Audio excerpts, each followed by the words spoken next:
নমস্কার, আমি মৌসুমী যাদব। আজকে নিয়ে এসেছি একটা ব্রডকাস্ট শো।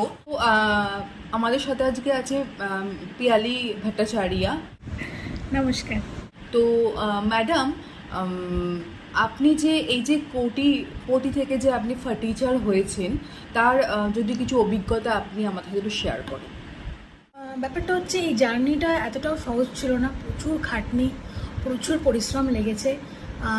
আমি চালু করেছিলাম এটা হচ্ছে 1-2 কোটি থেকে।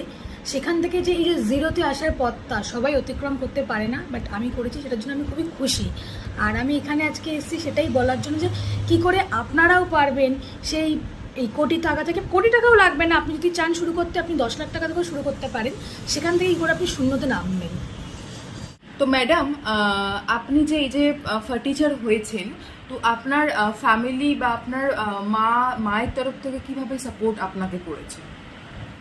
আমার মা আমাকে সবসময় মোটিভেট করার জন্য একটা কথা বলতো, যে আমি যেই কাজটা যখন ধরবো, যতক্ষণ না আমি সেই কাজটা শেষ করছি, যেন সেই কাজটা না ছাড়ি। আমার মনে অনেক রকম ইচ্ছা থাকতেই পারে, না আমি সঞ্চয় করব বা কিছু টাকা রেখে দেব, কিন্তু না, পুরো ওই টাকাটাকে যতক্ষণ না আমি শূন্যে নামাচ্ছি ততক্ষণ যেন আমি খেটে যাই সেটার উপরে।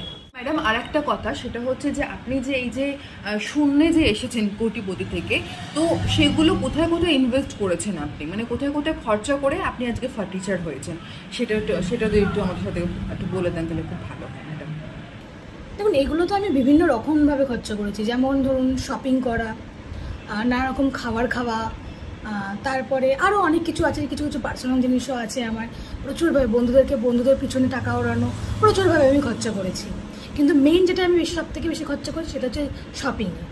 সেটা হচ্ছে মেইনলি টাকা পয়সা ওড়ানোর একদম সব থেকে ভালো রাস্তা। আপনি যদি ইজিয়েস্ট ওয়ে চান, এটা হচ্ছে সব থেকে ইজিয়েস্ট ওয়ে।